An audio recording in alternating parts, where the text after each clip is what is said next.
So today we're gonna make braciole, rolled meat.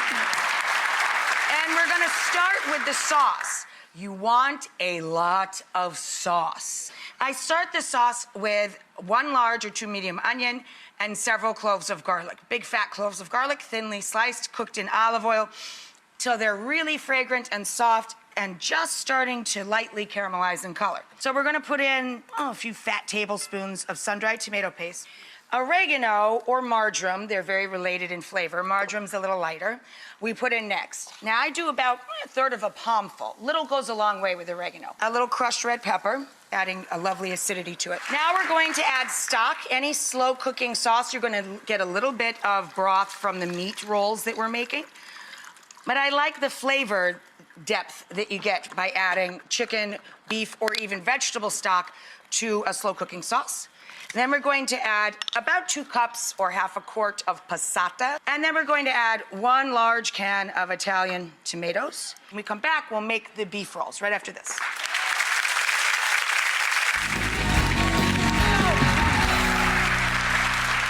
A few more things about a big pot of sauce or a big pot of soup, like a nice pot of minestrone or minestre, beans and greens. When you're buying Parmigiano-Reggiano cheese, the king of all cheeses, so delicious, always make sure you buy a hunk with a big chunk of rind. This is a flavor enhancer, and there's nothing in the world like it. You take a chunk of parm and you put it into soup or pasta sauce, the whole sauce ends up tasting nutty and buttery, absolutely delicious. This sauce is just about cooked out now, so I'm going to add a little basil. Now, the meat is browning over here, these little bracioles. I keep the wine out and try and save enough to deglaze the meat pan. I brown the meat in batches, and as I take the meat out and transfer to the sauce, you deglaze the pan or lift up the drippings with a little more wine. For the braciole, these are very thin pieces of top round. That's what you ask for at the butcher counter. They've been seasoned with salt and pepper on both sides. And then it's covered with your choice of prosciutto di Parma, which is what this is, or speck, which is smoked prosciutto. Here's what went into the filling. I start with onions and garlic, cook them out and let them get tender, and then cool them completely. Then I added either baby kale or arugula chopped and some flat leaf parsley. I added provolone and Parmigiano cheese. I added toasted pine nuts, breadcrumbs, a little bit of currants, like little baby raisins for sweetness to balance the nuts, and a little bit of lemon zest. That's what I have mixed all together in this bowl. Then, as you roll these up, just tuck the sides in a little bit as you go to try and keep that stuffing in the center.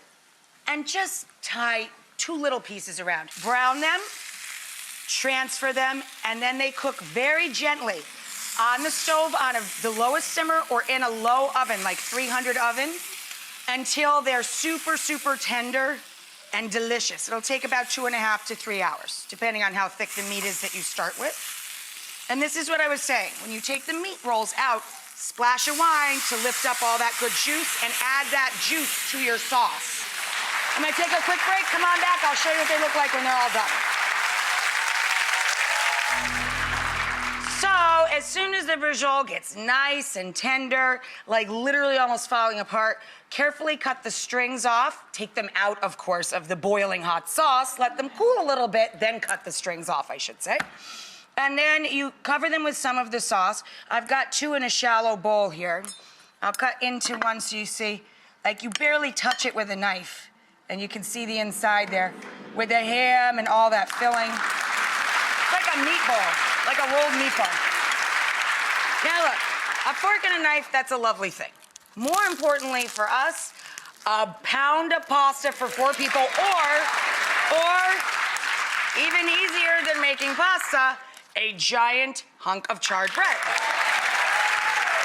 This is why that's important, because this giant pot of sauce, we then dump the bread in, and this becomes dessert.